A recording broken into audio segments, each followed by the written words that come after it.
Is that really appropriate? Well, today we're going to talk about how to dress appropriately over 50.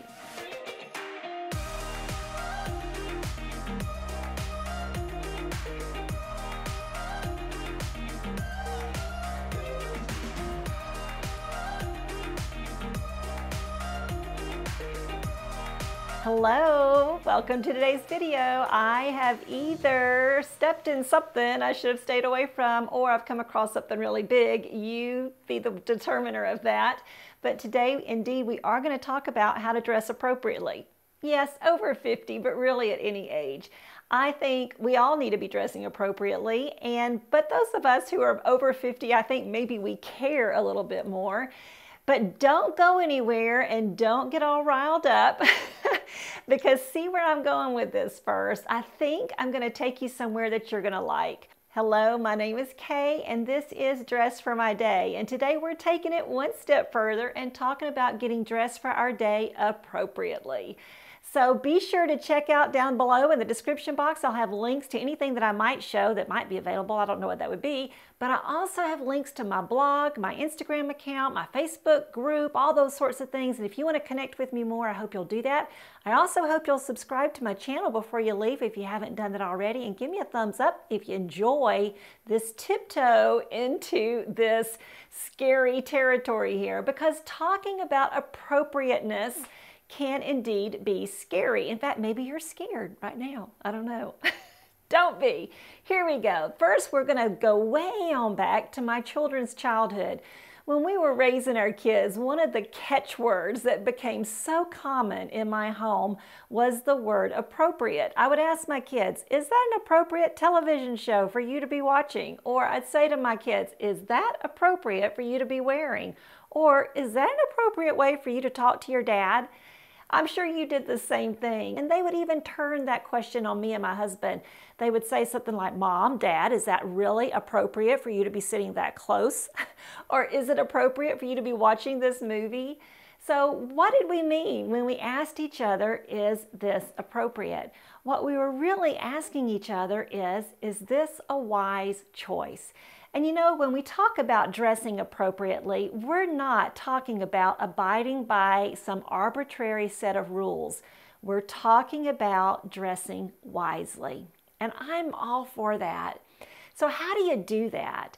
Well, to do anything wisely, you have to take the big picture into account. We want to step back, look at the big picture, make some calculations, and then make a wise choice. So I have 9 things for us to consider when we're getting dressed so that we can indeed dress appropriately. And it's not going to be nearly as scary as you might think. The first thing we might want to consider when we want to dress appropriately is the culture. And by the culture, I mean the culture, the subculture that you're going to be in for that particular day or that event. So the culture perhaps of your workplace, the culture of your church where you gather to worship, the culture of your community or even of your region of the country. What is the culture? What is the norm? How do people normally dress for this place and time? The second wise thing to consider is the event or occasion. Of course, we want to be appropriately dressed for things like a wedding, a funeral, a job interview, a corporate meeting, a women's retreat, a baby shower, a wedding shower, all of those events in life. We just simply need to consider the event.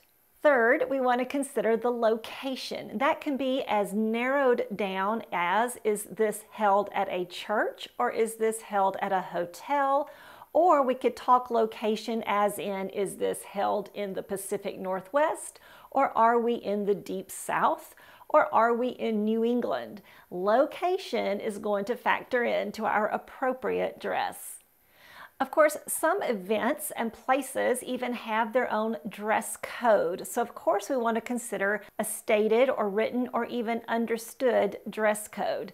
So perhaps a restaurant has a dress code, or you may receive an invitation with a dress code. The next wise consideration, of course, would be weather. Will we be out in the climate? Will we be inside? Will it be air conditioned? Will it be warm? Will it be snowing? What will the weather be like? The next indicator that we need to take into account for appropriateness is the region of the country.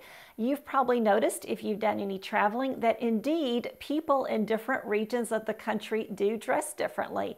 I noticed in the Pacific Northwest that people wear a lot of black and gray and brown and dark navy. People in the South wear a lot of soft colors. People in Arizona and probably even California wear a lot of bold colors, sunny colors. People dress differently in different regions. The next thing that we want to take into consideration is indeed our age. Now, you and I, we don't have to, go by some kind of arbitrary rules, some kind of cutoff, like at certain ages you have to stop wearing things. But I do think that as we get older, most of us come to terms with the fact there are some things that we have simply aged out of, maybe by our own choice, not something that somebody has put on us. For instance, I don't feel as comfortable with shorts anymore as much as I used to, and I don't even feel as comfortable in sleeveless shirts as I used to. Does it mean I can't wear those? No. But the truth is, I do take my age into consideration. And the eighth thing that we want to take into consideration is the activity. Boy, activity is so important. Will you be sitting and listening, or will you be on the stage presenting? Will you be hiking? Will you be sitting at a party and unwrapping presents? Will you be taking a walk at some time during the event? Will you be doing a lot of walking at the conference? Will you be going out to dinner? Will you be playing putt-putt golf afterwards? All of those sorts of things, activity really factors into appropriateness. Now, those are 8 factors that we do need to consider, but there is actually one more thing that we need to factor into the equation in order to truly dress appropriately, and that is, what is your role in the situation? What will you be doing? Not just the general activity that's going on, but what is your role in this place? For instance, will you be presenting? Will you be leading? Will you be speaking? Will you be teaching? Will you be administrating? If you're doing anything that puts you in the limelight or puts you in a place of authority, then you cannot ignore this final factor, because how you dress will definitely set you apart. In fact, it needs to set you apart from the crowd.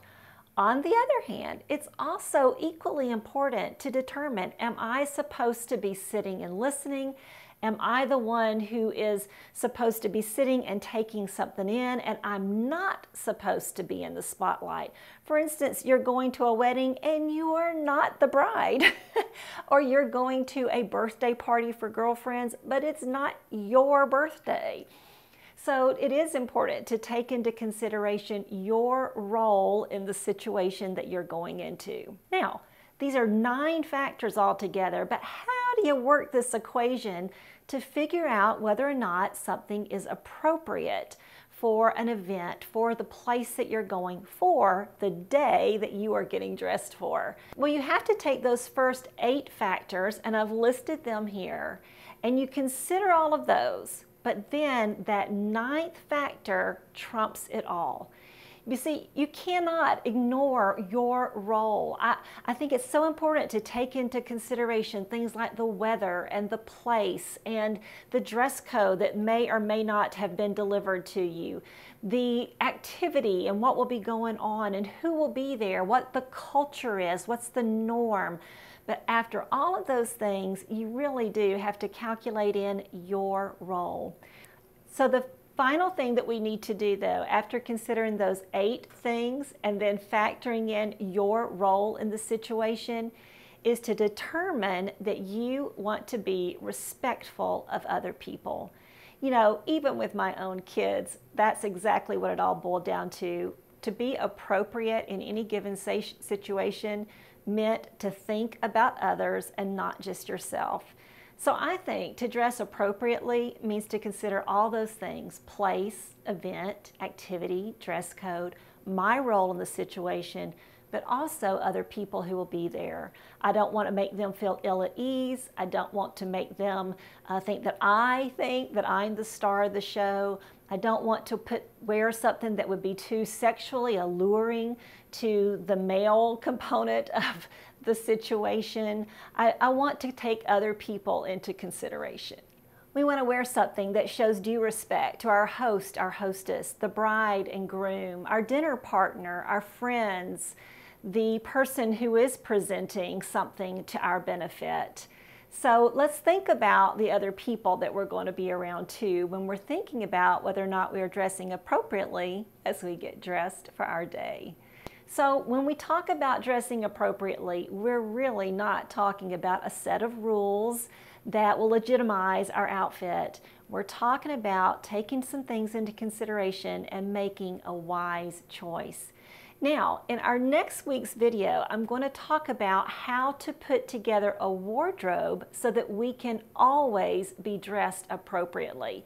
I guess you could say it's an appropriate wardrobe, but it's really just a capsule part of your wardrobe that is really going to help you to always have everything you need to dress appropriately for any occasion. Thank you so much for being with me today, ladies. I hope this was helpful and perhaps thought-provoking. If you have further thoughts on dressing appropriately, as long as we can keep them gracious, I welcome them in the comments below. And don't forget to give me a thumbs up before you leave today. I hope you have a great week. Bye now.